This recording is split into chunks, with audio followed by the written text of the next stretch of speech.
여러분 안녕하십니까? 천상철입니다. 총선이 30여일 앞으로 다가오면서 정치권이 요동치고 있습니다. 민주당을 탈당한 김영주 의원은 내일 국민의힘에 입당하고 컷오프된 홍영표 의원은 비명계 탈당은 이재명 당을 향한 야욕이 만든 비극이라며 탈당을 또 예고했습니다. 한동훈 국민의힘 비상대책위원장은 이재명 대표의 물갈이는 말도 안 되는 구정물 공천이라고 직격했습니다.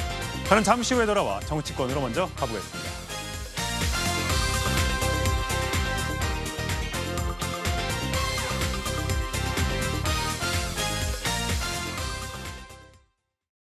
네, 뉴스톱10이 자랑하는 뉴스 고수 4분 소개합니다.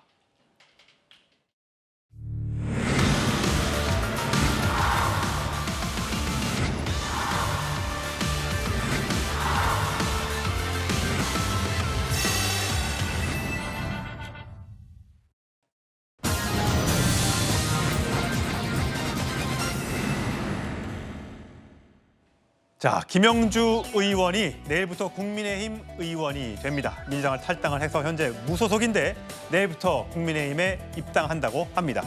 자, 김영주 의원 지난달 탈당을 선언했을 때와 함께 그리고 한동훈 비대위원장과 만나서의 모습 또 보고 오시겠습니다. 저는 이제 민주당을 떠나려고 합니다. 민주당이 잘 되기를 바라지만 이재명을 지키지는 않겠습니다.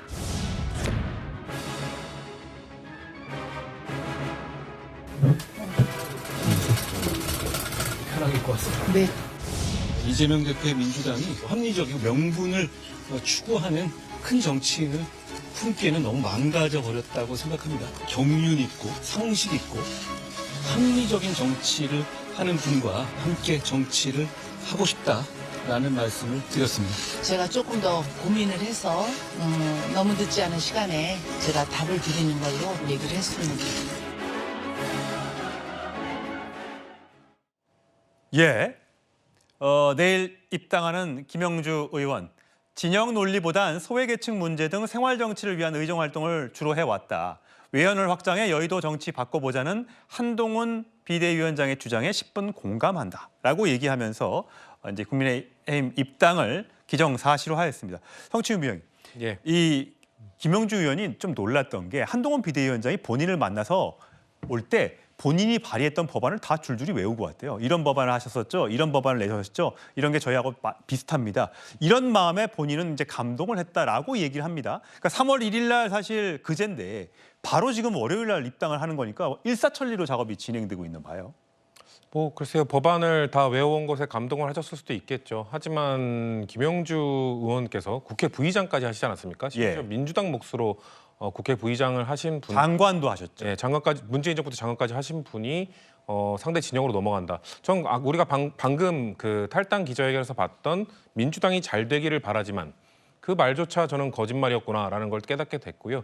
아무래도 한동훈 위원장이 김영주 의원을 영입하는 거는 영등포 그 지역의 상황도 있었을 것 같습니다. 일단 국민의힘의 저번 총선 때 나왔던 분이 문병호 전 의원인데 그분이 국민의힘을 떠났습니다. 예. 그리고 그분도 원래 그 지역구도 아니었고 원래 인천 지역구였는데 지난 총선 때 거기에 투입된 거였고 그분도 지역을 관리를 하다가 떠나버렸기 때문에 마땅한 선수가 있지 않았고 근데 지금 또 반발이 나오고 있지 않습니까? 그럼에도 불구하고 거기 신인 선수들 이미 가서 준비하고 있던 선수들이 있었는데 그런 사람들 다 컷오프 시킬 예정으로 지금 밝혀지고 있기 때문에 아마 저는 그래서 국민의힘과 민주당의 차이가 뭐냐 국민의힘도 가차없이 컷오프를 하는데 반발을 하더라도 뭔가 좀 이슈화되지 않는 원외 중심으로 컷오프를 하고 있고 예. 민주당은 아무래도 다선 의원들 좀 굵직굵직한 중진 의원들을 컷오프를 하다 보니까 좀 잡음이 커지고 있는 것뿐이지 지금 국민의힘의 공천도 그렇게 공정하진 않다라는 걸로 보여지고요. 예.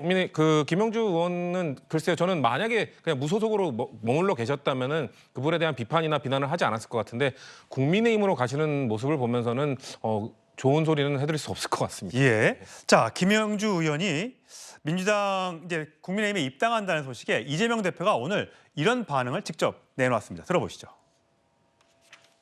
채용 비리, 또 음주운전, 성비위 이런 5가지에 해당이 될 경우는 50점 감점을 하게 돼 있습니다. 채용 비리 부분에 대해서 소명을 하지 못하셨기 때문에 50점을 감점하는 바람에 0점 처리됐다고 합니다. 탈당까지 해서 그러신다는 것에 대해서는 뭐 개인적인 선택의 문제이긴 합니다만 함께하지 못한 점에 대해서는 참으로 또 안타깝게 생각합니다.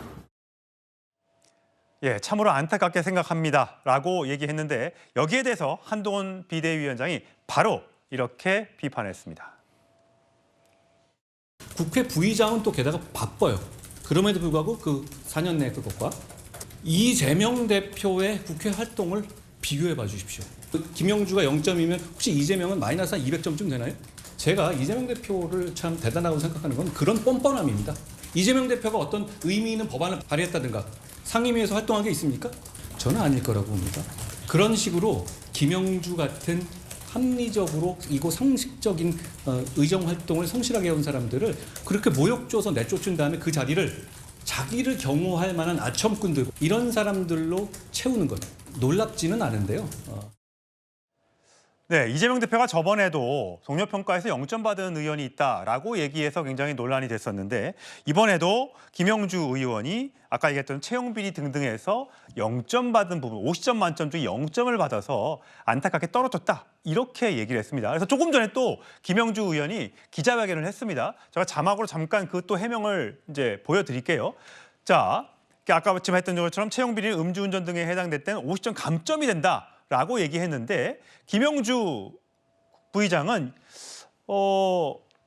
소명 못했다고 0점 처리했다고 했지만 본인은 그렇게 생각하지 않는 것 같습니다. 본인은 거기에 대한 어떤 자료를 요청받은 적도 없고 이미 다 끝난 일이다. 이재명 대표가 많이 급했던 것 같다. 저런 얘기까지 다 끝난 마당에 하는 거 봐서는요. 채용 비리 관련해 조사받은 적 없다. 이렇게 조금 전에 기자회견을 직접 열어서 저렇게 해명을 했습니다. 19대 20대 때 끝나간 다 끝난 얘기다. 자, 송 의원님. 이재명 대표가 물론 뭐 기분이 안 좋을 수 있습니다. 본인이 함께 의정 활동을 했던 분이 상대당으로 가는 것에 대해서는. 근데 이제 점수를 또 이제 공개를 했어요. 저렇게 0점 받았다. 이렇게 되면 이게 기분이 이제 끝까지 이제 상한 상태에서 관계가 틀어지게 되지 않습니까? 그러니까 헤어짐에도 예의라는 게 있는데요. 지금 민주당에서 전혀 그 헤어짐에 대한 예의는 생각하지 않는 것 같습니다. 지금 김영주 국회부의장이 국민의힘에 입당하는 것과 판박이인 사례가 8년 전에 있었습니다. 박근혜 정부의 보건복지부 장관을 했던 진영 의원. 그 당시에 3월 20일에 탈당을 해서 그 민주당에 입당을 하거든요. 예. 그리고 서울 용산에서 민주당 공천을 받아서 이제 4선째를 했죠. 이때 이제 진영 의원이 탈당을 했을 때 물론 탈당을 해서 상대 당으로 갔기 때문에 새누리당에서도 그 당시에 비판은 했습니다. 예. 비판은 했지만 진영 전 장관의 개인적인 어떤 흠집이나 뭐 치부를 들어서 네거티브를 하진 않았거든요. 그런 게 이제 헤어짐의 예입니다. 예. 민주당 같은 경우도요. 국회 부의장은 당내 의원들이 경선을 해서 선출하는 자리입니다. 후반기 국회 부의장으로 김영주 의원을 선출을 하지 않았습니까? 그러면 어떤 뭐 비위가 있다고 하면 그 당시에 몰랐다는 것인지 그리고 그 당시에는 뭐 하위 20%가 아니었다는 것인지 사실은 이런 어떤 하위자로 분류하는 것이나 이제 와서 네거티브를 하는 것이 자가당착이거든요. 그런 점에서 민주당이 좀 헤어짐의 예의를 지키고 어떤 정치에서 기본적으로 필요한 예양을 지켜주십사. 특히 이재명 대표에게 그런 당부를 좀 드리고 싶습니다. 예, 탈당을 한 의원들이 이제 일부 있는데 그 민주당을 탈당한 의원들 중에 일부가 당원들도 함께 같이 동반 탈당하는 경우가 있는 모양입니다. 민주당에서 여기에 대한 또 비판이 나왔습니다. 들어보시죠. 일부 의원의 탈당 지역에서 탈당 권유, 강요가 이루어지고 있다는 제보가 있습니다. 탈당 강요는 정당법 등 관련법 위반이고 당사자의 자의에 의하지 않은 탈당은 절차에 따라서 다 무효화가 됩니다. 해당 지역의 당원들께서는 유념해 주시기 바랍니다. 네, 자발적인 탈당인지 누군가의 권유에 의한 탈당인지는 알 수 없습니다만 자, 이 탈당을 권유한 사람이 김영주 부의장 아니냐라는 얘기가 나오니까 한동훈 비대위원장 오늘 길게 여러 가지 얘기를 했는데 한동훈 비대위원장 얘기도 들어보시죠. 김민석 민주당 상황실장이 지금 뭐 일부 의원이 탈당을 권유하고 있고 법적 조치를 할 수 있다고 해서 이게 김영주 부의장이 아니냐는 그런 질문이 있었는데요. 통상 철새 정치인이라는 말은 명분 없는 탈당을 개인적인 이익을 위해서 반복하는 사람을 말하죠. 많은 분들이 바로 그 김민석 의원을 떠올릴 것 같습니다. 다른 사람도 아니고 김민석 의원이 그런 얘기하는 게 좀 국민들께서 우스워 보인다라고 생각하실 것 같습니다. 김민석 의원 도대체 몇 번이나 옮긴 겁니까, 자기는? 그래놓고 그런 겁을 주는 말을 한다고요? 국민들께서 보고 웃으실 것 같습니다. 예, 서 시장님. 네. 한동훈 비대위원장은 머릿속에 뭐가 많이 들어있는 것 같아요. 뭐 얘기가 나오면 곧바로 저런 식의 반박이 나오는데 어떻게 들으셨어요? 그러니까요. 저도 김민석 의원이 굳이 총선 상황실장으로서 오늘의 발표를 한 건 좀 납득은 가지 않아요. 그러니까 뭐 그만큼 지금 지역 기반은 지역에 있는 당원들의 동요가 심하다는 얘기인 예. 잔인한 셈은 아닌가라는 예. 생각이 들 정도고 보통 당에서 저런 어떤 대외적인 공표를 하지는 않거든요. 예. 그냥 뭐 탈당 의원들, 그러니까 특히나 예를 들어 김영주 의원이 대상이라고 한다면 16년 동안 그 지역에서 지금 국회의원을 해왔단 말이에요. 그렇다고 예. 한다면 개인적인 인연이든 정치적인 인연이든 정말 오랫동안 많은 수많은 사람들과의 어떤 당원들과의 어떤 그 인연을 이어오고 있었을 텐데 그렇다던 치더라도 보통 제가 봤을 때 의원들이 본인은 탈당을 하더라도 그냥 선택에 맡기거든요. 야, 너도 무조건 나와야 돼. 이런 말을 하기는 굉장히 어렵습니다. 예, 최근에는. 그렇죠. 그렇기 그 때문에 인생을 책임질 수가 없잖아요. 그럼요. 그리고 또 그분들 중에 그냥 순수한 당원도 계시겠지만은 나중에 기초 의원도 해보고 싶은 분도 계시기 때문에 또 그분들의 정치적인 향로를 자기가 책임지지도 못할 거지 않습니까? 그렇기 때문에 저는 모르겠습니다. 지금 김민석 의원이 저는 발표한 부분이 상당히 의아합니다. 이 정도로 민주당이 지금 지역 기반이 많이 흔들리고 있다는 얘기인가라는 것을 자인하는 것 같다는 생각에 그렇군요. 오늘 상당히 다급하고 있구나. 지금 민주당이 약간 예. 최근에 어떤 여론조사 경향이라든지 이런 것들로 인해서 지금 민주당이 상당히 내부적으로는 많이 흔들리고 있다라는 것을 자인한 셈이라 봅니다. 예. 자, 오늘 국민의힘이 또 한 명의 전략공천자를 발표를 했습니다. 바로 박민식 전 보훈부 장관인데 자, 박민식 장관에 대해서 한동훈 비대위원장이 이렇게 얘기했습니다. 우리 국민의힘은 지난번 총선에서 너무 참패했습니다. 그러니까 저희가 승리하기 위해서 뛸 수 있는 모든 분들이 최선을 다해 주셔야만 하는 겁니다. 그런 상황 때문에 저희가 역시 인원의 재배치 같은 것은 전략적으로 고려할 수밖에 없는 것이고 그런 면에서 박민식 의원께서 그런 결단을 내려주신 것을 당을 대표해서 대단히 고맙게 생각하고 강서라는 곳이 승리하기가 쉽지 않은 곳입니다. 최선을 다해서 지역민들의 삶을 개선시키기 위한 정책을 내고 주권자인 시민들을 설득할 겁니다. 예, 강서, 갑, 을병이 모두 이제 민주당 현역 의원들이 있는 곳이라 국민의힘 입장에서는 허엄지가 되겠습니다. 어쨌든 김성태 전 원내대표, 전 의원이 출마를 못하게 된 상황에서 박민식 전 의원, 전 장관을 이곳에 전략 공천하겠다고 하면서 분위기를 좀 바꿔보겠다라고 얘기했는데 어쨌든 박민식 전 장관은 한동훈 장관으로부터 강서울에 싸워 승리해달라는 요청을 받았고 한강품이 시작되는 관문이자 마지막 퍼즐의 조각인데 거기서 한번 최선을 다해 싸워보겠다라고 얘기를 했습니다. 현재 양당, 민주당과 국민의힘 공천 작업이 거의 3분의 2 정도는 마무리됐고 이제 3분의 1 정도만 남은 것 같습니다. 이제부터 내일부터죠. 한동훈 장관이 여러 지역을 다닌다고 합니다. 그동안 비대위원장에 출마하자마자 여러 곳을 다녔는데 일단 내일부터 충남 천안, 모레는 청주, 그리고 올라오는 일정입니다. 경기 수원, 경기 성남, 경기 용인. 자, 보시기에 이 동선 이게 충남에서 시작한다는 데 의미를 둘 수 있을까요? 그렇습니다. 원래 우리가 정치인의 목표를 보려면 입을 보지 말고 발을 보라는 얘기가 있거든요. 그 동선 자체가 메시지가 되는 겁니다.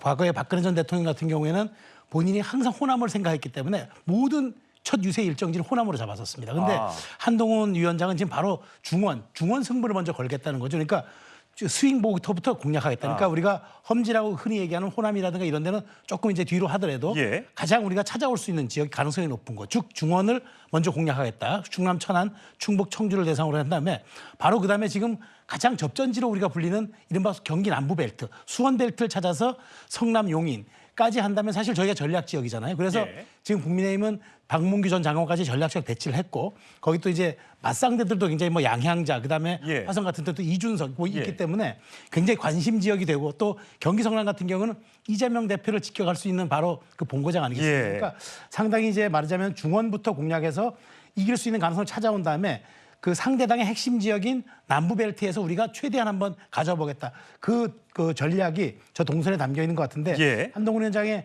과거 그 법무장관 시절에도 우리가 하도 전국을 광포행보해가지고 동훈 여지도라는 별명까지 맞아요. 붙였잖아요. 예. 앞으로 이번 총선 동선도 주목해볼 대목이라고 봅니다. 예. 자, 한동훈 비대위원장의 동선뿐만 아니라 이재명 대표의 전국적인 유세 일정이나 지원 일정이 있으면 저희가 같이 소개해 드리도록 하겠습니다. 저희는 다음 소식으로 가겠습니다.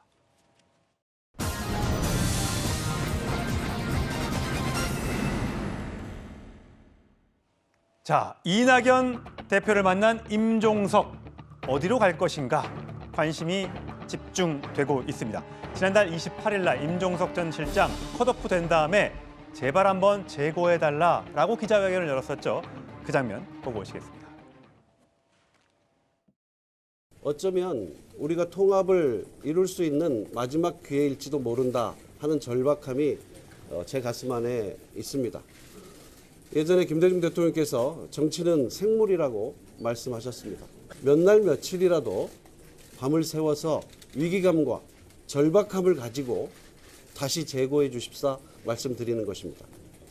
다음에 답변 드릴 기회가 있지 않을까 생각합니다. 예, 정치는 생물이다.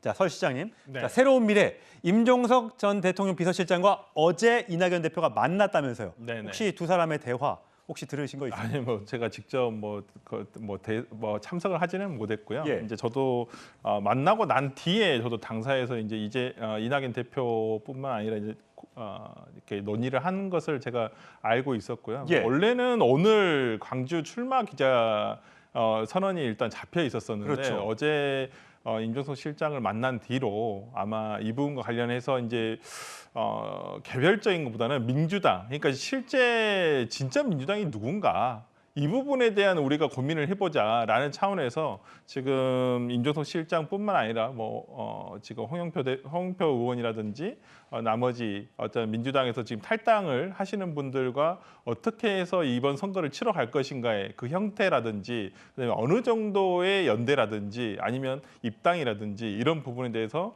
지금 좀 시간을 갖고 그렇게 길지 않은 시간이 될 것 같습니다. 주 초에는 아마 어떤 결론이 나서 발표할 수 있지 않을까 싶습니다. 예, 이낙연 대표나 조기숙 새로운 미래 공천관리위원장은 자, 임종석 실장의 어떤 그 정치적 상징성이 있어서 그런지 굉장히 러브콜을 보내고 있습니다. 그 목소리 연이어 들어보시죠. 임종석 실장 제가 어젯밤에도 짧게 통화했습니다만 참 대단하신 분이다. 예. 많이 속상했을 텐데 모멸감을 많이 느낌직도 한데 제가 대단하다고 칭찬해드렸습니다.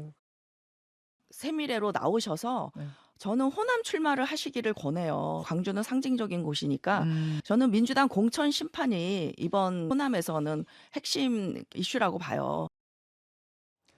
예, 임종석 실장이 당에 남아서 차후 당권에 도전하게 될지 탈당을 해서 다른 지역으로 가게 될지 탈당을 해서 그 지역에 다시 성동갑에 출마를 할지 아직까지 그 세 가지 선택지에서 어떤 선택을 할지는 본인의 입으로 얘기한 적이 없습니다. 그래서 더더욱 관심이 가는 모양새인데 자, 임종석 실장뿐만 아니라 홍영표 의원도 곧 탈당을 예고한 듯합니다. SNS에 글을 오늘 올렸던데요.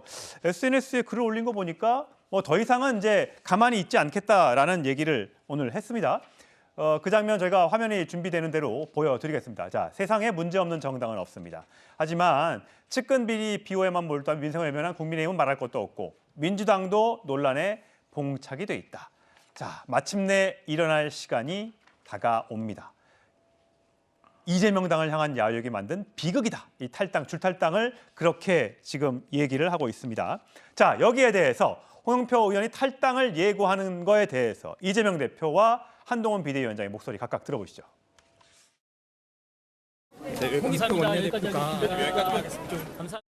이재명 대표가 이런 식의 공천을 하는 거는 너무 당연하다고 생각해요. 예고했다고 생각합니다. 과거에 이재명 대표가 대선 즈음이면 한 11월쯤인가요?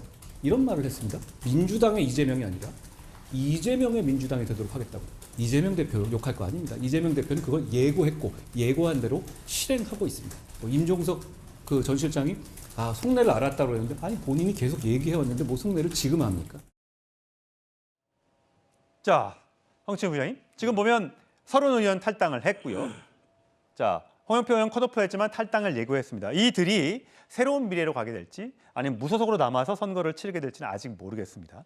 근데 어쨌든 간에 홍영표 의원이 어떤 친문계이고 또 임종석 전 실장도 또 친문계이기 때문에 이들이 혹시 무슨 연대를 구성하게 되면 친문 정당, 친문 연합이 꾸려져서 과거에 새누리당 친박연대가 나와서 대구 지역이나 일부에서 의석수를 10석 정도 가져갔던 것처럼 그런 그러니까 당이 사실상의 분당처럼 되는 것 아니냐라는 분석이 있던데 그게 동의하세요? 글쎄요. 일단 친박연대는 말씀하신 것처럼 국민의힘 우세 지역인 그곳에서 그 공천의 불이익을 받았다고 주장했던 분들이 나가서 만든 거였기 때문에 그래서 거기서 무소속이나 아니면 친박연대라는 이름으로 승리할 수 있었던 건데 지금 거론되고 있는 지금 탈당을 예고하거나 탈당하신 분들은 대부분 수도권입니다. 수도권에서는 그런 무소속이나 다른 그 제3지대 그 역할을 하면서 뭔가 당선되기는 쉽지 않은 지역이죠. 그렇기 때문에 저는 글쎄요. 지금 이낙연 전 대표가 만든 새로운 미래와 함께할 수 있을까? 아니면 거기에 들어갈 것인가라는 거에선 부정적인데요.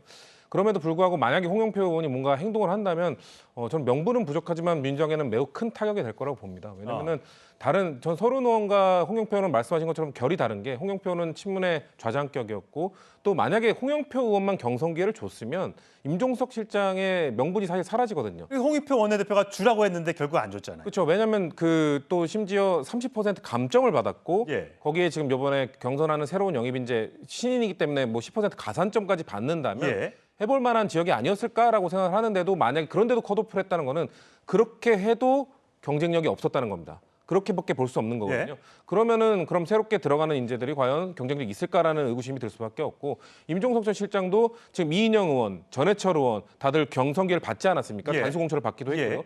그런 상황에서 홍영표 의원만 뭔가 경선 기회를 줬으면 사실 임종석 실장이 당을 나간다거나 뭐 이낙연 대표의 새로운 미래와 연대를 한다거나 이런 명분이 사실 거의 없었습니다. 근데 홍영표 의원을 결국 내침으로 인해서 민주당이 지금 글쎄요. 이제 민주당의 그 생각은 들었습니다. 이 경선 과정이 잡음이 있었지만 끝나고 나면 결국 정권 심판의 목소리가 커질 것이라는 생각을 갖고 있는 것 같은데 홍영표 의원이 나가서 말씀하신 연대를 하게 된다면 민주당의 이 수도권 선거에는 매우 치명적인 타격이 될 것 같아서 수습책이 좀 필요할 거라고 보고 있습니다. 이낙연 대표 좀 바쁩니다. 서른 의원과도 전화 통화를 했고요.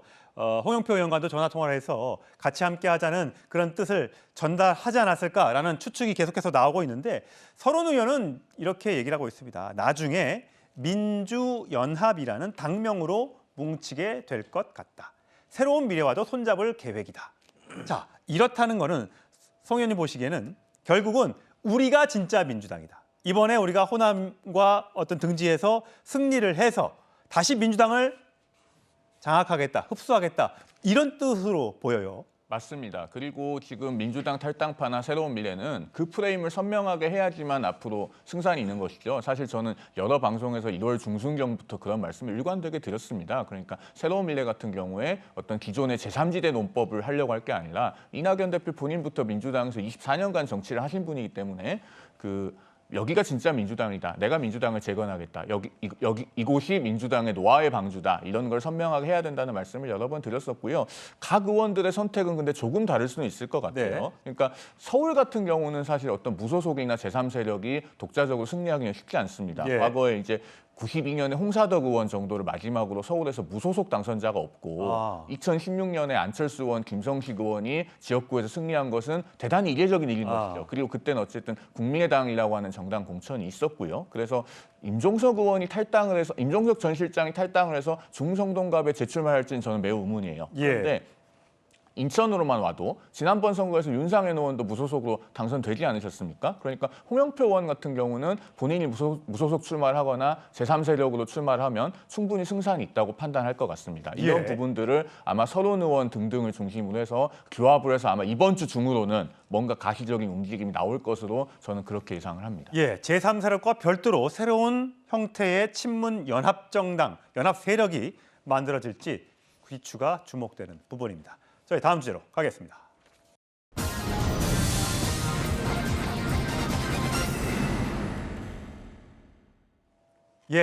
더불어민주당이 주도하는 더불어민주연합 오늘 창당을 했습니다. 거기 여러 세력들이 함께하고 있기 때문에 혹시 진보당 그러니까 과거의 통진당 세력이 이 정당을 계기로 해서 부활하는 것 아니냐라는 우려가 있다는 점과 조국 혁신당의 대표에 취임한 조국 대표가 윤석열의 강을 넘자, 조국의 강이 아니라 이제는 윤석열의 강을 넘자라고 오늘 창당 선언에서 밝혔습니다. 이 두 가지 주제를 살펴볼 텐데 먼저 이재명 대표가 더불어민주연합 창당 대회 가서 축사를 했습니다. 들어보시죠. 세상의 변화를 바라고 퇴행을 찬성하지 않는 모든 국민, 모든 세력들이 힘을 합쳐야 합니다. 목표는 같고 방법과 과정이 다를 뿐이기 때문에 윤석열 정권의 폭주와 퇴행을 막고 이 나라가 그래도 진보하는 나라임을, 전진하는 나라임을 증명하기 위해서는 모두가 힘을 합쳐야 한다. 맞습니까, 여러분? 자, 최평론가님. 자, 오늘 창당을 했는데 비례 후보 배분 합의문을 하면서 비례 후보 명부에 민주당 절반 이상 넣지 않는다. 당선권에 진보당 3석을 배치한다. 그러면서 공동대표로 이번에 출마하지 않는 민주당 윤영덕 의원과 영입인재 백승하 씨를 공동대표로 앉히게 됐습니다. 자, 이번이 지난번 더불어시민당과의 위성정당, 이건 이제 준위성정당이라고 얘기했잖아요. 그 차이점을 좀 설명을 해주세요. 그러니까 그때는 직계정당화를 시켰다면 이번에는 시민사회연대라는 틀을 가졌잖아요. 저는 이게 더 나쁘다고 봐요. 왜냐하면 지금 사실 진보당이라는 게 통진당 후신 아닙니까? 그 통진당 때 당시 이제 이석기 씨 같은 게 내란음모 사건 들어간 거 아닙니까? 자, 그런데 이 진보당 통진당 후신들은 우리나라 국채도 부정하고 국시도 부정하고 이른바 시장경제도 부정해요. 그러면 민주당은 당의 강령에 이 사람들과 함께 한다고 돼 있습니까? 그럼 민주당 강령부터 밝혀야죠. 민주당은 시장경제를 지향한다고 했는데 그러면은 통진당은 이런 시민사회연대는 지향하지 않는다고 하면 같은 배를 탄 겁니까? 여기에 대해서 입장을 밝혀야죠. 그리고 이런 분들이 말하자면 그 호롤 단신으로는 국회에 들어올 수 없는데 민주당이 이른바 숙주 역할을 하면서 이분들을 원내 진출시켜준다는 거 아닙니까? 무려 상위에다가 3명씩이나 보낸다는 거 아닙니까? 이재명 대표는 설명해야죠. 그럼 민주당과 이 당은 뭐가 다르고 뭐가 같은지. 그런 측면에서 지금 이재명 대표가 이런 데 대한 사과라든가 입장 이런 방법 없이 그냥 민주당이 후순위로 가겠다? 이거는 정말 그 우리나라 정치를 퇴행화시키는 거죠. 저는 여기다 입장 표명이 있어야 한다고 봅니다. 민주당이 주도하는 이제 정당이다 보니까 지난 21대 총선과는 조금 다릅니다. 그러니까 지난번에는 11번부터 민주당 후보가 이름이 쭉 나와 있고요. 그 위에는 소수정당과 시민사회에 먼저 배분을 했습니다. 그런데 이번에는 자, 국민 후보가 1번, 2번이 진보, 3번이 새진보연합, 4번이 민주당, 다시 5번부터 국민 후보, 진보당, 새진보연합 이렇게 왔다 갔다 하면서 배치를 하겠다는 거거든요. 이렇게 되면서 진보당에는 지난 당선 기준으로 해서 한 3석 정도가 가져간다라는 지금 계산이 나오는 거거든요. 자, 여기에 대해서 한동훈 비대위원장 이렇게 비판했습니다. 들어보시죠. 민주당 계열의 위성정당이 나왔지 않습니까? 그 면면을 보면 뭘 하겠다는지가 명백합니다. 이번에는 그 경기동부 연합 출신들 그리고 통진당의 후신인 진보당 아주 큰 지분을 가지고 그 위성정당에 참여합니다. 그 진보당이 사실상 민주당과 지역구 나눠먹기에 가까운 선거 연합을 하고 있고요. 소위 말하는 86 운동권 세력들이 지금 민주당의 주류의 공천에 들어가 있고 통진당 세력의 후신인 진보당 세력이 같이 콜라보를 해가지고 그 자리를 메우고 있잖아요. 운동권 특권 세력의 정치를 하겠다라는 것이 지금 민주당이 보이고 있는 이재명식 공천이고. 설 실장님 보시기에는 어때요? 이게 이제 어쨌든 여기에 국민 후보 어떤 방식으로 뽑게 될지 모르겠습니다만 국민 후보의 새진보연합, 이 진보당까지 합친 이런 어떤 그 거대 준위성 정당의 창당은 결국 이번에 총선에서 우리 우군을 만들겠다는 것인지 아니면 더 나중에 대선에 갔을 때 더 큰 스크럼을 짜기 위한 그 하나의 포석인 건지 어디에 더 방점이 있다고 생각하세요? 그러니까 좀 걱정되는 부분이 있습니다. 특히나 이 비례 후보 민주당 외에 다른 국민 후보라든지 진보당이라든지 새진보연합에서 오시는 분들이 과연 정체성이 기존의 민주당 지지자들이라든지 당원들이 지지할 수 있는 후보들일까? 저는 분명히 비례 후보 순위가 정해지고 나면 아마 이게 내관이 될 겁니다. 저는 이게 분명히 3월 22일 날 이제 우리가 등록을 하고 하면 그 전에 비례 후보를 아마 제출하게 될 텐데 글쎄요. 한 면면을 따져보면 그렇게 민주당에서 지지할 수 있는 뭐 지역구는 민주당을 찍더라도 비례정당 민주연합을 찍을 민주당 지지자들이 저는 생각보다 적어질 수도 있다. 특히나 모르겠습니다. 용해인 의원 같은 경우가 대표적인데 지금 뭐 이걸 비례를 2번 할지 안 할지는 모르겠습니다만 아직 안 정했습니다만 예. 뭐 용해인 의원은 그런다 쳐요. 근데 새진보연합의 다른 분들은 민주당 지금 지지자들도 누군지도 몰라요. 예. 그리고 정말 아까 앵커께서 말씀해 주신 대로 진보당이라든지 이런 부분에 있어서는 오히려 이런 분들이 그냥 개별적으로 당을 만들었을 때 이분들이 세석을 얻을 수 있나요? 저는 없다고 봐요. 특히나 울산 북구의 이성원 의원 같은 경우는 오히려 거기를 그냥 야합을 통해서 너 나가라 그냥 현역 의원이 있음에도 불구하고 그리고 거기가 울산 북구가 민주당이 자주 이기는 곳인가요? 그게 쉽게 이기는 곳이 아니에요. 그럼에도 불구하고 오히려 이것을 양보시킴으로써 저는 오히려 무소속 출마를 하고 저는 오히려 지금 민주당과 진보당의 이 야합으로 인해서 의석을 국민의힘에 뺏길 확률이 더 높아졌다. 저는 그렇게 보거든요. 그렇기 때문에 저는 비례 순위가 이제 1번부터 몇 번까지 쭉 나올 텐데 그렇죠. 30번을 공천하게 했으니까 이제 30명의 이름이 나오겠죠. 나올 텐데 아마 그 검증 과정이라든지 저는 이게 발표가 되면 정말 다시 한번 폭탄이 터질 것이다. 저는 그렇게 봅니다. 성취 부장님, 왜 민주당 굳이 어쨌든 민주 세력 뭐 일부를 넣어줄 수는 있습니다만 그럼 민주당이 만든 그 위성정당이 넣으면 되는데 굳이 이 많은 다양한 세력들과 함께 손을 잡은 거 특히 이렇게 진보당이나 과거 통진당 세력, 종북 세력이라고 의심받는 사람들과 손을 잡음으로써 오히려 마이너스가 될 수도 있는데 왜 굳이 손을 잡으려고 하는 거죠?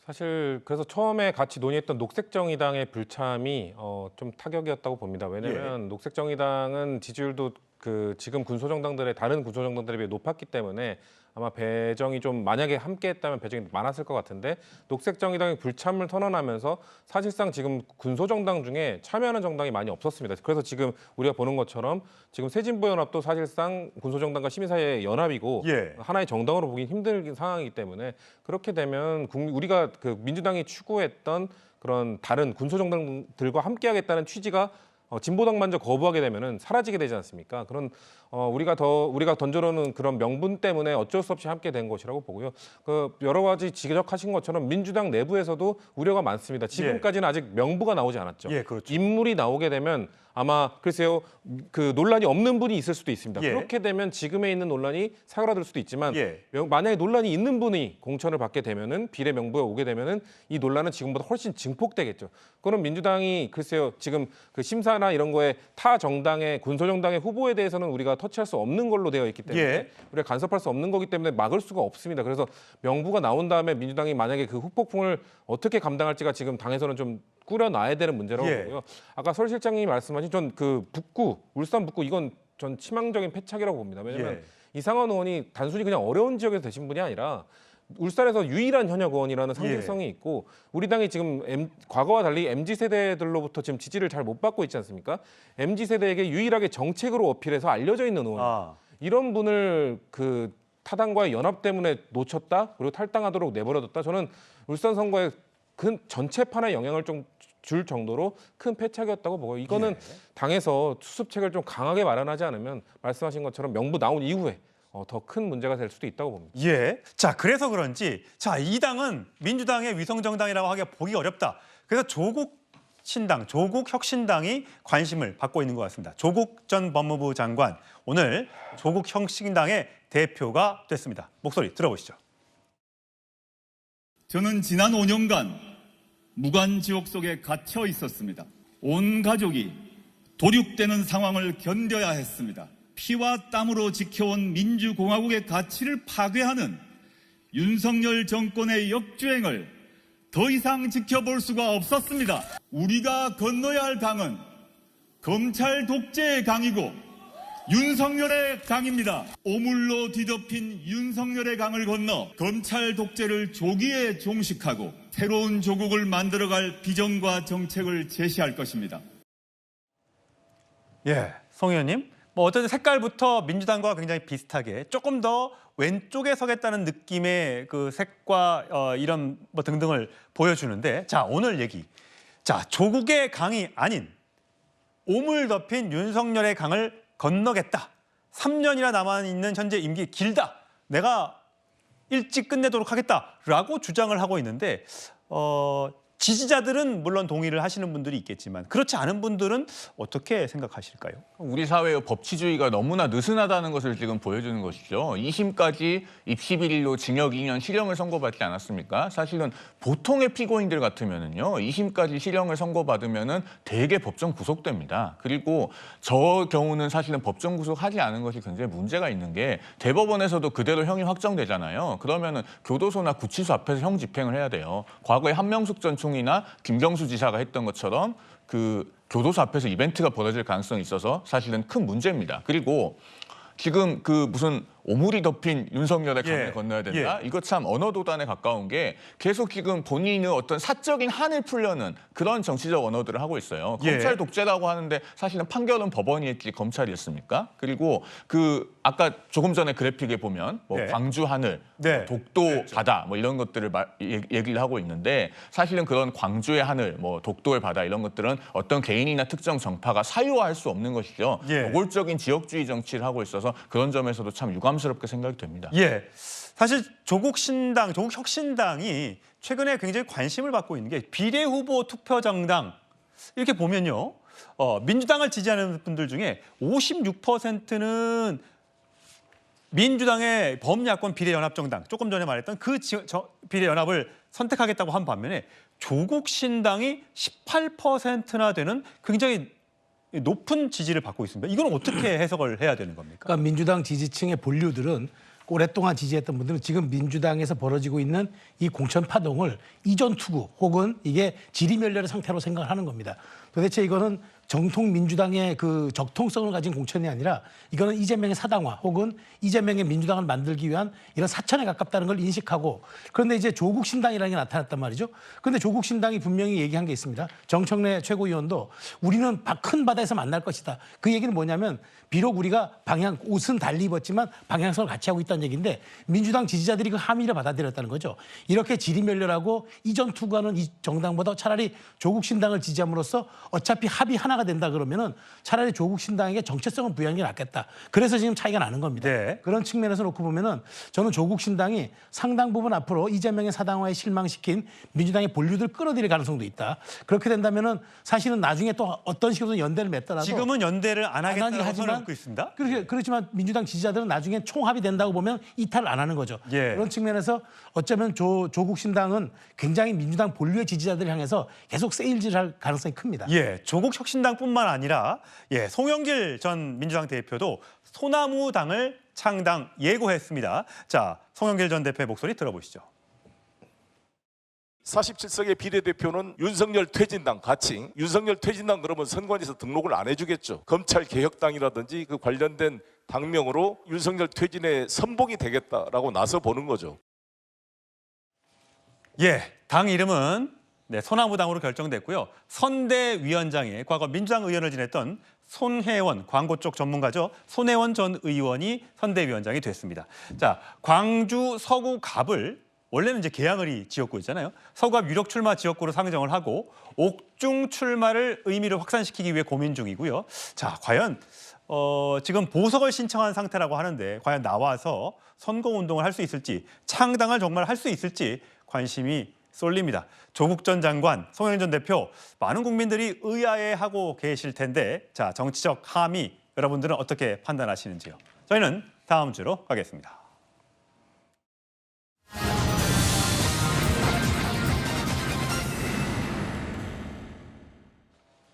이번엔 여당에서 파생된 또 다른 3지대죠. 개혁신당인데 자, 이준석 대표가 한 예능 프로그램에 나와서 한동훈 비대위원장을 향해 영상 편지를 공개를 했습니다. 충고를 했는데 자, 이준석 대표 그동안 한동훈 위원장을 겨냥해 여러 얘기를 해왔습니다. 그 목소리 먼저 듣고 오시죠. 저도 한동훈 장관 같이 그렇게 따박따박 답변하는 삶을 살아왔기 때문에 그걸 극복하면은 한동훈 장관 되게 잘할 수 있을 거예요. 근데 지금은 한동훈 장관을 비판할 수 없는 대상이 명확히 보이잖아요. 정치적인 공격을 이어나가기 위해서 한동훈 위원장이 법률가라는 본인의 정체성을 망각한 채 여러 가지 여의도 문법에 맞는 이야기만 하고 있는 것 같습니다. 위성정당, 위헌정당은 애초에 기획부터 탄생까지 의도된 것이었습니다. 한동훈 위원장은 법률가로서 양심이 있다면은 입장을 밝혀야 되는데. 예, 제 3지대 경쟁하고 있는 설주환 실장 같은 경우 어떻게 보세요? 지금 예능에 나가서 그랬어요. 요즘 행복하시죠? 뭐 이렇게 하면서 왕관의 무게를 느끼게 될 것이다. 뭐 보통은 이제 무운을 빈다는 말을 많이 했는데 그래도 한동훈 비대위원장을 향해서 군러 운을 빈다 이렇게 얘기를 했고요. 또 다른 얘기를 하면 안철수, 김기현, 이준석, 한동훈 요 4명의 예상되는 사자성어는 했더니 토사구팽 이렇게 얘기를 했고요.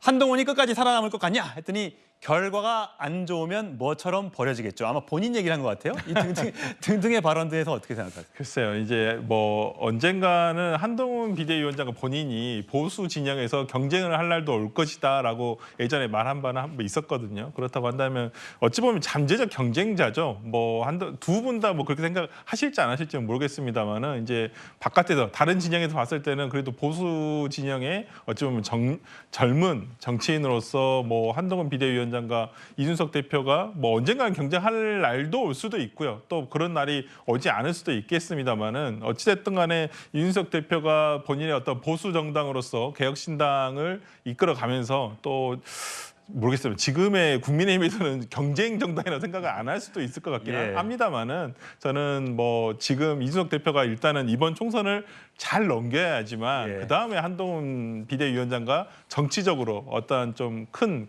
어떤 승부를 겨룰 수 있는 그런 날이 올 수 있을 것 같다는 생각이 좀 본인이 화성을에 출마했기 때문에 이번에 당선이 돼야지만 뭔가 정치적을 한번 발휘할 수 있는 기회가 올 텐데 사실 지금 현재 2월 말에 실시된 여론조사만 하더라도 국민의힘 40, 민주당 33, 개혁신당 3, 새로운 미래 1입니다. 이것뿐만 아니라 지역별 정당 지지도를 살펴보더라도요. 개혁신당의 지지를 보면 서울과 경기는 6, 4인데 대구, 경북이 0입니다. 사실 이게 송 의원님 보시기에는 굉장히 이준석 대표가 그래서 결국은 화성 동탄 을로 지금 출마하는 것 같은 느낌이 들거든요. 그렇다고 봅니다. 특히나 저 표를 보면요. 좀 재미있는 지점이 실제 갤럽이 발표한 표에는 개혁신당의 대구, 경북 지지율 칸이 비어 있습니다.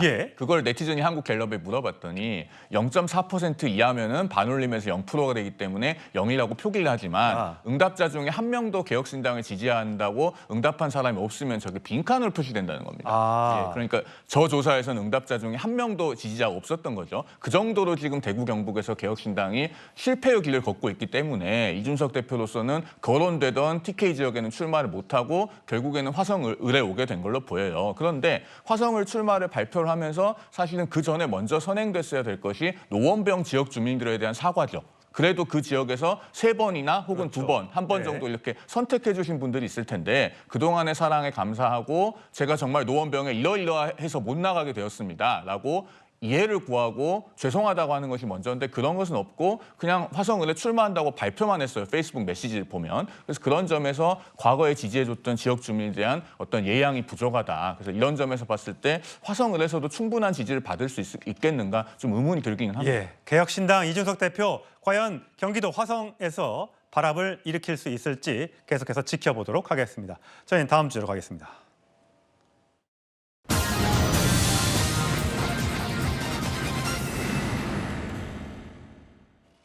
도대체 공천이 뭐길래 선거가 뭐길래 삭발을 하고 분신을 하고 단식을 하고 이러는 걸까요? 자, 최성희 평론. 어제 국민의힘 예비 후보가 공천에서 탈락을 한 후에 분신을 시도했는데 다행히 목숨에는 생명에 지장이 없다고 하는데 연 이틀 오늘도 분신을 시도했다고요? 글쎄 장일 전 노원을 당협위원장인데 저분이 이제 말하자면 억울함을 호소하는 건 있을 수 있는 것 같아요. 왜냐하면 여기가 저분이 이제 1996년인가부터 정치를 입문해서 시작을 했는데 오래됐습니다. 오래됐는데 자민련 후보로 처음 총선에 출마를 했더라고요. 그런데 그 당시에 지금 쭉 계속 출마하다가 단 한 번도 뺏지는 알지 못했는데 현재 노원을 당협위원장인데 노원이 갑을병에서 2개로 줄었단 말이에요. 그렇죠. 그러다 보니까 이제 본인 지역도 이제 통합이 돼서 다시 재편되는데 그러다가 본인은 거기서 빠지면서 컷오프 되면서 당협위원장이 컷오프 되면서 다른 3분들이 이제 경선에 돌입하니까 그 억울함을 이기지 못해서 저렇게 이제 2번의 연이은 저렇게 분신 시도를 하면서 많은 사람들에게 충격과 안타까움을 주고 있는데 정말 그렇습니다만 공천은 제로섬 게임이죠. 한 사람만 내는 게임이죠. 그런데 그럼에도 불구하고 저렇게 항의밖에 할 수 없었나. 억울함 이해하고 지금 뭐 여의도에서 낙천되거나 혹은 뭐 컷오프 돼가지고 지금 억울한 분들이 어디 한둘이겠습니까? 그런데 그렇게라도 민주 절차에 따른 방식으로 이야기를 해야지 저런 식의 과도한 방식은 많은 사람들의 눈총만 살 것 같습니다. 예, 생명을 담보로 저런 일은 절대 벌여서는 안 될 텐데 저뿐만이 아닙니다. 자, 송숙희 국민의힘 부산 439 예비후보는 삭발을 하기도 했습니다. 단수 공천을 철회하라는 그런 절박하고 간절한 의미를 담아서 삭발을 하고자 합니다. 예, 여성 정치인으로 저렇게 삭발하는 게 쉽지 않은 결정인데 성추행 부의장 보시기에는 뭐 지금 탈당을 하거나 민주당에서도 지금 공천 작업에서 떨어진 분들이 굉장히 많고 여러 가지 항의를 하고 계신데 어떠세요? 저거 보면 정치가 뭐길래 저렇게까지 해야 되나라는 생각은 혹시 안 드세요? 맞습니다. 그리고 일단 근데 또 원외위원장 분들 아니면 원외에서 정치하는 분들이 원내에 계신 분들은 이런 게 있어요. 내가 경쟁력이 있는데 왜 컷오프가 되냐라는 것도 있지만 원내에 계신 분들은 어떻게 보면 척박한 상황에서 뭐 길게는 뭐 4년, 뭐 짧게는 뭐 더 짧을 수도 있지만 더 긴 분들이 있잖아요. 그렇죠. 그런 분들이 한 번의 기회도 제공받지 못하고 컷오프 되는 거에 대해서 매우 억울하시겠죠. 그런 것들을 좀 표출하고 싶으신 건데 그리고 저렇게 강하게 한다고 해서 사실 받아들여지지는 않습니다. 왜냐면은 저렇게 만약에 삭발하거나 강하게 했을 때 받아들여지면 다른 예비 후보들, 다른 컷오프 된 분들이 전부 다 똑같이 할 것 아닙니까? 그렇기 때문에 그걸 또 받아주기도 힘들고 대신에 저렇게 해서라도 뭔가 본인의 그런 좀 억울함을 좀 풀고 억울함을 좀 표출하고 하는 것들인데요. 참 이게 그래서 그 한국의 공천이 이 공천 때문에 이렇게 되는 게 사실 전 세계 대한민국밖에 없거든요. 대한민국의 이 공천 방식이 과연 지금 공정한가, 적절한가에 대한 논의도 총선 이후에 좀 이루어졌으면 좋겠어요. 예, 누군가 가서 좀 잘 달래줬으면 한다는 생각이 좀 듭니다. 다음 주제로 가겠습니다.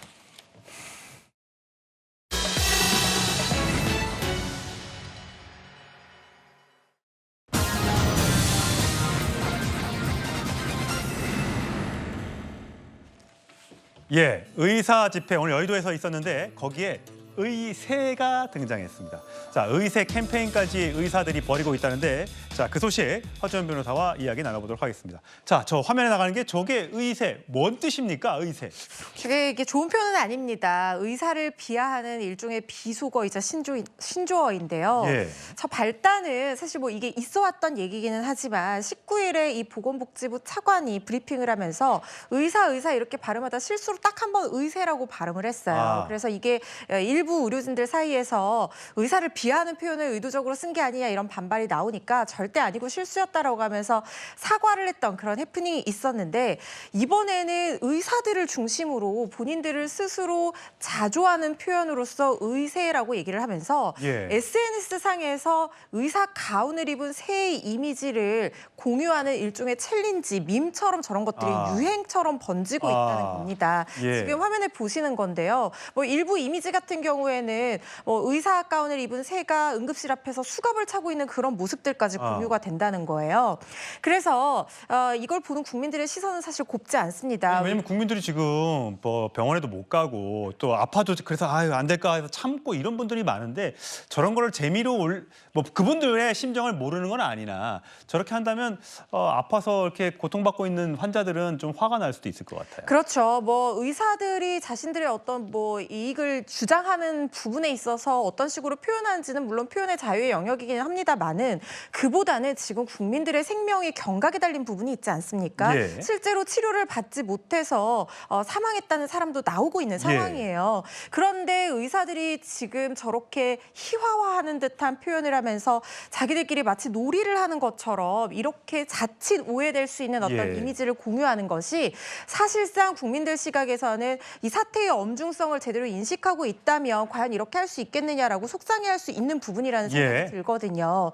그리고 뭐 의사들 중심으로 이 집단 행동이 아니라 개인 사직이다. 나는 뭐 그동안 자기 개발할 거다. 뭐 이런 얘기까지 SNS에 공유하고 있는 모습을 보이면서 국민들이 좀 실망하고 있는 부분 같습니다. 오늘 의사단체 집회 여의도에서 했는데 주최 측 추산으로 한 3만 명이 모였고요. 경찰 기동대 50개 중대가 배치가 됐다고 하는데 특별한 뭐 충돌이나 이런 것들은 다행히 없는 걸로 지금 알려지고 있습니다. 사실 저기에는 전공의들도 참여를 했고 전공의 부모도 참석을 했었는데 부모들이 힘들게 공부시켜놨더니 의대 정원이 웬 말이냐라면서 또 자식들을 옹호하는 그런 발언도 했다고 합니다. 그런데 오늘 또 새롭게 나온 얘기가 일부 인터넷 온라인 커뮤니티에 의사들이 이번 집회에 좀 많이 모여 있는 걸 좀 보여주기 위해서 의사와는 상관이 없는 병원이나 또는 병원이 아닌 그 약을 파는 그런 제약회사 관계자들을 동원하려고 했다라는 의혹이 나왔는데 의사협회는 아니라고 또 얘기했다면서요. 네, 일단 사실관계 여부는 확인해 봐야 되는 부분이 있습니다만은 사실 이게 의료계에서 뿌리 깊은 하지만 뿌리 뽑혀야 하는 일종의 리베이트 관행이 있어왔던 것이 사실이에요. 그러니까 특정 제약회사의 약을 처방해주는 대신에 그 영업사원을 통해서 뭔가 경제적 이익을 취한다거나 이런 관행은 사실 명백한 의료법 위반 행위인데 모든 의사들이 그러는 건 당연히 아니고요. 일부 의사들이 그런 관행이 있어 왔는데 그런데 문제는 자신을 제약회사 영업사원이라고 주장하는 사람이 어제 SNS에 글을 올려서 이거 나 집회에 동원됐다. 강제 동원한다고 한다. 만약에 나가지 않으면 약도 제대로 이제 납품을 안 받겠다. 납품을 안 하고 다른 데로 거래처를 바꾸겠다고 한다.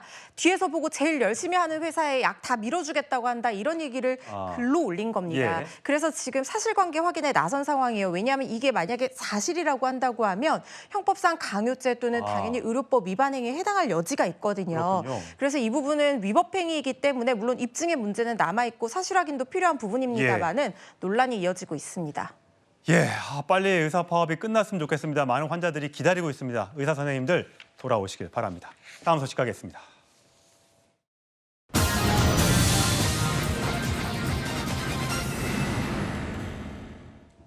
안녕 푸바오 유채꽃 선물을 받았습니다. 오늘 푸바오가 마지막 인사를 했습니다. 다음 달 중국으로 돌아가는데요. 자, 강철원 사육사 푸부지라고 부르죠? 그 목소리 들어보시죠. 오늘 아마 굉장히 팬분들이 많이 마음도 아쉽고 슬프고 또 괴롭기도 하고 그럴 텐데 지금까지 사랑해 주셨던 것만큼 또 계속 사랑해 주시고 푸바오가 간다고 아주 없어지는 게 아니라 아마 우리한테 사랑받았던 것처럼 또 더 넓은 세상에서 푸바오가 사랑받고 살지 않을까 너무 속상해하지 않으셨으면 좋겠고 계속 사랑하고 계속 응원하는 그런 관계로 남았으면 좋겠습니다. 우리 팬분들 힘내셨으면 좋겠어요. 감사합니다. 들고 나왔습니다. 네, 푸바오라고 써 있습니다. 귀엽죠? 네, 네, 이렇게 생겼습니다. 네, 많은 분들이 이런 굿즈도 많이 구입을 하신다고 하네요. 그래서 잠시 빌려왔습니다. 자, 허지연 변호사님, 푸바오 가는 거죠? 네. 4월 3일에 떠납니다. 아직 한 달 남았는데 앵커께서도 왠지 굉장히 지금 슬퍼하시는 것 같은 느낌이 드는데요. 직접 못 봐서요. 네. 근데 본 사람 굉장히 많아요. 무려 550만 명 정도가 푸바오를 만났다고 하거든요. 정말 인기가 많은 그야말로 푸바오 용이푸시 열풍이었는데 지금부터 한 달 동안은 격리가 돼서 이 검역과 건강 검사를 받기 때문에 일반에 공개가 되지 않아서 사실상 오늘이 일반 대중이 푸바오를 볼 수 있는 마지막 날이었어요. 푸바오 가면요. 다른 식구들도 있잖아요. 그 식구들 어떻게 돼요? 그 식구들은 그대로 우리나라에서 볼 수 있습니다. 그나마 다행이죠. 다행이네요. 네, 15년 임대 계약 기간이 있기 때문에 지금 성숙이 되는 4살이 돼야지 이 중국으로 반환이 되거든요. 그러니까 엄마 아빠가 있잖아요. 아비바오, 러바오. 아이바오, 러바오는 이미 성성숙이 된 상태에서 우리나라에 왔기 때문에 15년 임대 기간 동안 우리나라에 있을 수 있는 거고요. 2031년까지. 그렇죠. 하지만 태어난 쌍둥이는 푸바오와 똑같아요. 4살 정도 되면은 성적으로 성숙해서 번식이 가능해진다고 하거든요. 그때가 되면 이 국제협약에 따라서 푸바오처럼 돌아가야 되는데 그래도 아직까지 시간이 좀 있으니까 푸바오의 빈자리를 좀 채울 수 있지 않을까 싶은데요. 강철원 사육사 너무 가슴 아파할 것 같거든요. 정말 푸바오 아빠나 다름없는 분인데 거기 가서 나를 기억도 못할 만큼 행복했으면 좋겠다라고 말하는 것이 사실 얼마나 이 푸바오를 진심으로 위하며 이런 말을 할까 싶어서 정말 찐 애정인 것 같습니다. 오늘 5글자로 보내는 얘기를 해달라고 했더니 기억해줄래, 안녕, 행복해 등등의 얘기를 시민들이 많이 남겼다고 하네요. 자, 저희는 마지막 주제로 가겠습니다.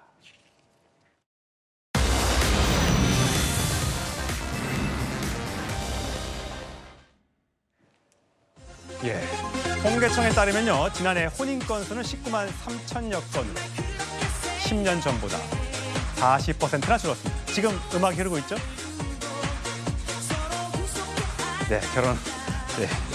결혼은 미친 짓이야, 이 뜻인데 화려한 싱글의 제목이었습니다.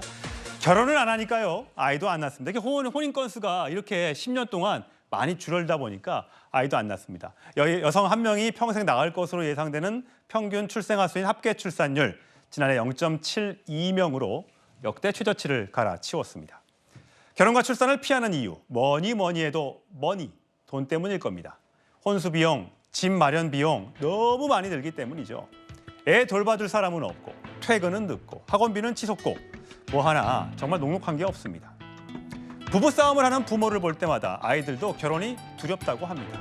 요즘 세상에 이혼은 자유죠. 하지만 SNS 폭로전은 좀 하지 맙시다. 아픈 아이를 두고 엄마가 파티를 다닌다고 했다가 이게 자선행사로 밝혀지기도 하는가 하면요. 아이 아는 남편 사진을 올려놓고 그동안 너무 바빴을 텐데 이제 편히 즐겨요 라는 글로 저격을 또 하더군요. 나중에 아이들이 자라서 저 글과 사진을 본다면 엄마 아빠에 대해 어떤 생각을 할까요? 그리고 정치권도 제발 정쟁은 멈췄으면 좋겠습니다. 우리 아들 혹시 군대 갔다가 총 맞아 죽는 거 아닐까? 대명천지 21세기 대한민국에서 이런 걱정을 해야 되겠습니까? 자식을 낳기 싫습니다. 미래가 사라졌습니다. 새술의 세부대라고 이재명 대표가 얘기했죠. 새술이 뭐고 새부대가 뭡니까 도대체? 더 나쁜 물이 들어오는 거잖아요. 더 더러운 물이 들어오는 거잖아요. 이재명 대표가 저렇게 말도 안 되는 구정물 같은 공천을 하고 있잖아요. 군대 가서 총 맞아 죽는다고 하질 않나. 사람을 공천을 구정물에 비유하지 않나. 좀 말이 너무 심한 것 같습니다. 이번 선거 참 중요합니다. 유권자들의 현명한 선택이 정치를 바꾸고 나라를 바꿉니다. 뉴스톱10 마치겠습니다. 저는 다음 주에 오겠습니다. 고맙습니다.